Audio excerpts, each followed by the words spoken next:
But for now, what I'm going to do now is just look down on one of the key expressions of culture, yes, which is language, and just demonstrate how this key expression has lasting and defining political and economic implications. And that key component is language, okay?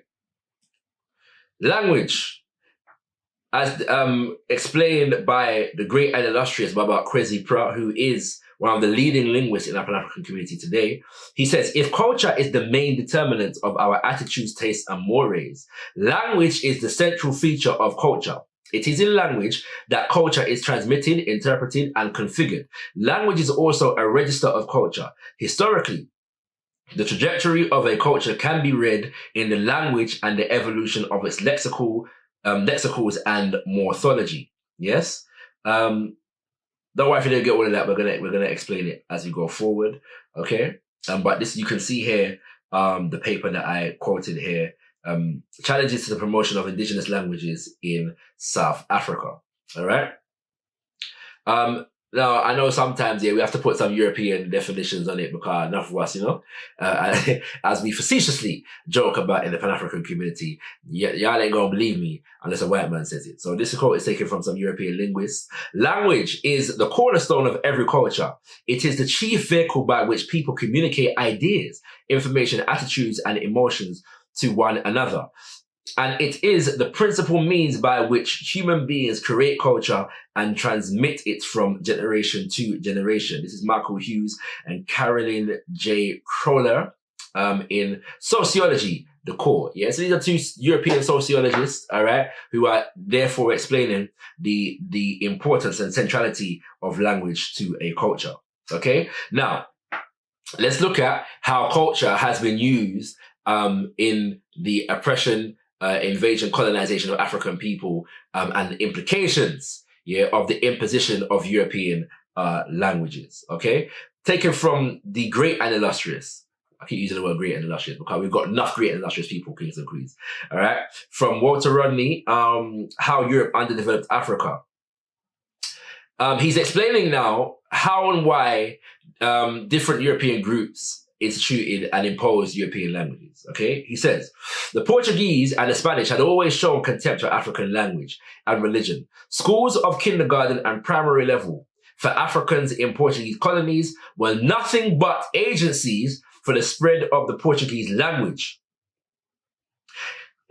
In the little-known Spanish colony of Guinea, the small amount of education given to Africans was based on eliminating the use of local languages by the pupils and on instilling in their hearts the holy fear of God.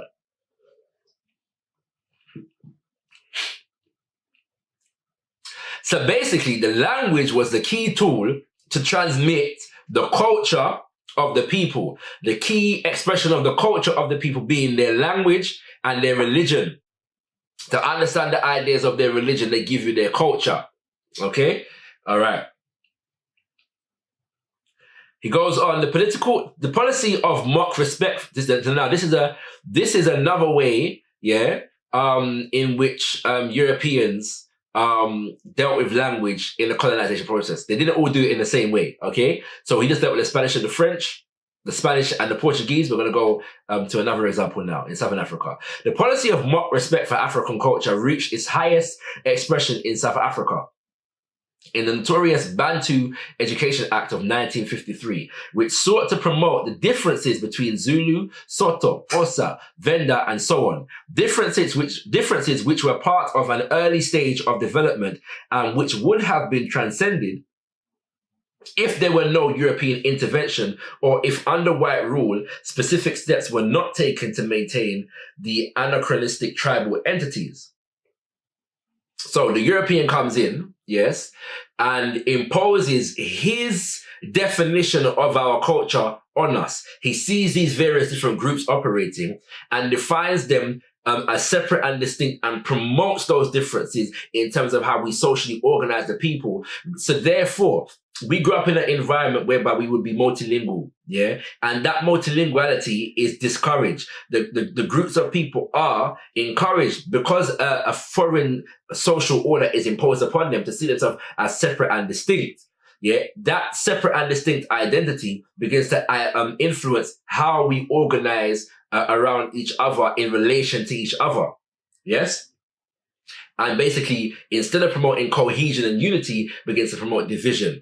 And division is what allows the oppressor to be able to come in and impose his social order even further. He continues, there is no getting away from the conclusion reached by the African educationalist Abdul Momini that colonial education corrupted the thinking and sensibilities of the African and filled him with abnormal complexes. It followed that those who were Europeanized were to that extent de-Africanized as a consequence of the colonial education and the general atmosphere of colonial life.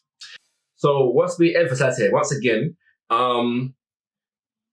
it followed that those who were Europeanized were to that extent de-Africanized. Yeah, again, cultural definitions here.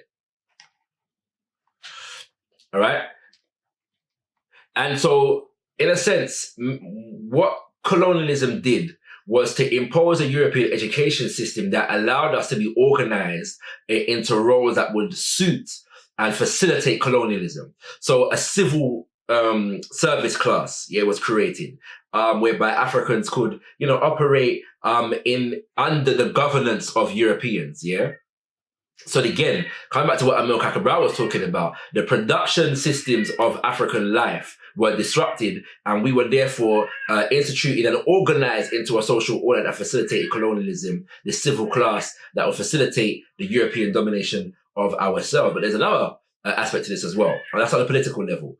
On the economic level, as Walter Rodney explains, the production of cash crops in Africa was stimulated by the minimum expenditure on the part of Europeans and with no infusion of new technology. Therefore, when educational advisors suggested agricultural education relevant to African needs, this meant no addition to African knowledge. In schools, agriculture became an apology for a subject, So again, what we do now is we're teaching agriculture, but we're removing the science from it so that the people don't learn to develop a scientific or productive mind, in the application of agriculture. It is more about creating cash crops for European nations. And so you must impoverish not only the economy in terms of the living standards of the people. I should correct that. You should not only impoverish the living standards of the people, but the economic life of the people in general. In other words, remove their capacity to build and create and develop for themselves. That is the process of education. That is the role of imposing European languages and European culture on African people during colonialism.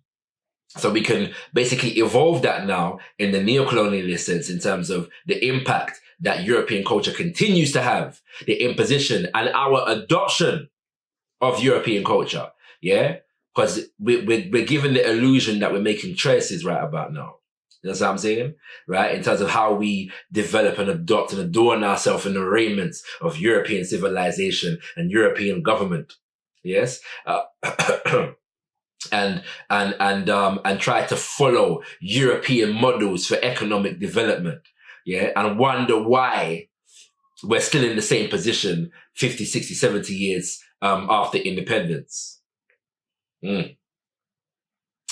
To move on, and this is just to explain again the importance of language in the context of oppression. Baba Kwesi Pra says, gives the example of something that took place in South Africa. Sensitivities against the social power of English were strikingly registered in 1913 when the Boer leader Martinus Steyn cabled the Kapach Talfest, the following words: "The language of the conqueror in the mouth of the conquered is the language of slaves."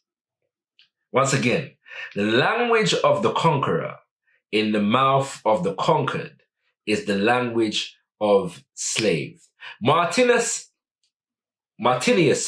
Stain, is a white Boer, Dutch white boy in South Africa. And they were basically beefing with the English for control over African land in Southern Africa. And the Dutch were fighting for their language to be the principal language of the area, so that South Africa begins to represent their domination over the English. And so they were resisting the imposition of the English. These are two white people now, sets of white folks, trying to oppress African land. And even in their oppression of African land, they're debating and fighting between themselves as to which language will dominate the scene. Because as far as the Dutchman is concerned, the imposition of English on the Dutch will make the Dutch slaves, will make the Boers in Southern Africa slaves. So what is the impact then of the Dutch imposing their Boer language on African people in Southern Africa? They already knew. It means they knew when they were imposing the so-called Afrikaans or Anglo-Boer language on Africans in South Africa, they knew exactly what they were trying to do. They were trying to make slaves of us on the continent in Southern Africa. They already knew this in 1913.